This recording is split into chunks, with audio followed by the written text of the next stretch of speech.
প্রিয় শিক্ষার্থীবৃন্দু, কেমন আছো তোমরা সবাই? আশা করি ভালো আছো, তাই না? আচ্ছা, আমাকে জিজ্ঞেস করবা না কেমন আছি আমি? ভালো আছি, তোমাদের দোয়ায়, তোমাদের আশীর্বাদে অনেক ভালো আছি আমি। হ্যাঁ, আর বড় কথা হচ্ছে যে যেমন আছি তেমনটাই ভালো। হ্যাঁ, এটাই ভালো। হ্যাঁ, কেমন আমি যে অবস্থানে আছি, যেরকমই আছি, আমার কাছে মনে হচ্ছে ভালো আছে।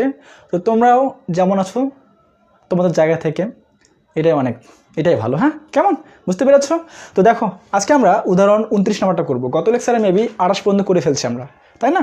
আজকে আমরা উদাহরণ 29 নাম্বারটা করব, এটা, তাই না? তো দেখো 29 নাম্বার কী বলা আছে। ও আচ্ছা, 29 নাম্বার অঙ্কটা হচ্ছে ঘনকের। তো ঘনকের সূত্রগুলো জানো? আমি মনে হয় পড়িয়েছিলাম, তাই না? গত লেকচারে সূত্রগুলো পড়িয়েছিলাম না? হ্যাঁ, পড়িয়েছিলাম, তাই না? ঠিক আছে, ওকে। তো দেখো তাহলে আমাদের অঙ্কটা করতে সুবিধা হবে। দেখো অঙ্কলা এখানে বলা আছে 29 নম্বর উদাহরণ, সেটা হচ্ছে একটি ঘনকের সম্পূর্ণ পৃষ্ঠের ক্ষেত্রফল হচ্ছে 96 বর্গমিটার, কর্ণের দৈর্ঘ্য। এগুলো অঙ্ক ভাই ক নাম্বার আসতে পারে আর এমসিকিউতে আসতে পারে। হ্যাঁ, এগুলো আসলে গ বা ক্ষয় আসার মতো না, ছোট ছোট অঙ্ক, তো ক প্লাস এমসিকিউ আসতে পারে। হ্যাঁ, এই অঙ্কটা দেখো, সেটা হচ্ছে 29 নাম্বারটা, তাই না? 29 উদাহরণ, কিন্তু উদাহরণ 29, 16.4 উদাহরণ 29 নাম্বারটা কি বলা আছে এখানে? অঙ্কটাতে বলা আছে একটি ঘনকের সম্পূর্ণ পৃষ্ঠের ক্ষেত্রফল। আমি একটু লিখি, একটি ঘনকের হ্যাঁ সম্পূর্ণ পৃষ্ঠের ক্ষেত্রফল 96। হ্যাঁ, 96 বর্গমিটার। হ্যাঁ, 96 বর্গমিটার বলা আছে। তোমাদের আনতে বলছে এই ঘনকের কর্ণের দৈর্ঘ্য।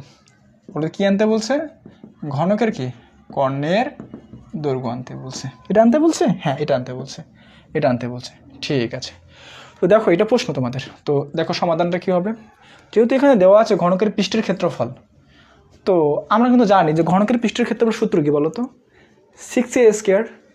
তো দেওয়া আছে, যে লিখবা তোমরা আগে সুন্দর করে। দেওয়া আছে, কি দেওয়া আছে বলো তো?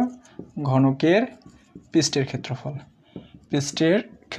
কত আছে? 96 বর্গমিটার। এখন যেহেতু এটাও তো ঘনকের পৃষ্ঠের ক্ষেত্রফল, এটা কিন্তু ঘনকের পৃষ্ঠের ক্ষেত্রফল, তো শর্ত মতো আমরা কিন্তু লিখতে পারি, শর্ত মতো বা প্রশ্ন মতো লেখা যায় যে ঘনকের পৃষ্ঠের ক্ষেত্রফল হচ্ছে 6a² সমান হচ্ছে 96। কারণ এটাও ঘনকের পৃষ্ঠের ক্ষেত্রফল, এটা ঘনকের পৃষ্ঠের ক্ষেত্রফল, দুটো একই জিনিস লেখা যাবে, লিখতে হবে তোমাদের এভাবে। হ্যাঁ, a² রাখবা এখানে, 96কে 6 দ্বারা ভাগ করো। হ্যাঁ, তা কত আসে বলো তো দেখি? 96কে যদি আমি 6 দ্বারা ভাগ করি তাহলে আমাদের আসতেছে 16। এখন এ আমি রাখবো √16 মানে হচ্ছে 4 আসতেছে আমার। কি আসলো বলো তো? 4 আসলো। 4 কি? এ বলতে কি বলো তো? ঘনকের এক বাহু। এ বলতে ঘনকের কিন্তু কি বলো তো? এক বাহু পাইলাম হচ্ছে 4 সেন্টিমিটার। এখন আমার তো আনতে বলছে মামারা ঘনকের কর্ণের দৈর্ঘ্য। তাহলে ঘনকের কর্ণের দৈর্ঘ্য সূত্র কি ভাই? এক বাহু √3। হ্যাঁ, ওইটাই লিখবো। আমরা জানি কি জানি বলো তো দেখি? ঘনকের কর্ণের দৈর্ঘ্য কি লেখা আছে বলতে পারবা? এক বাহু √3। ওকে, এক বাহু কত? এক বাহু হচ্ছে 4√3। হ্যাঁ, 4√3 এটা যে রাখো, এটাই আনসার।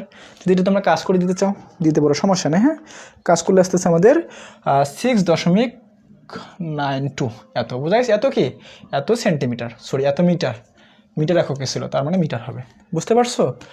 তাহলে এটাও মিটার হবে, বুঝছো? 4 মিটার হবে, কারণ মিটার এককে ছিল। এটা হচ্ছে আমাদের ঘনকের কর্ণের দৈর্ঘ্য। কেমন? তো উদাহরণ 29 নাম্বারটা ছিল এটা। এখন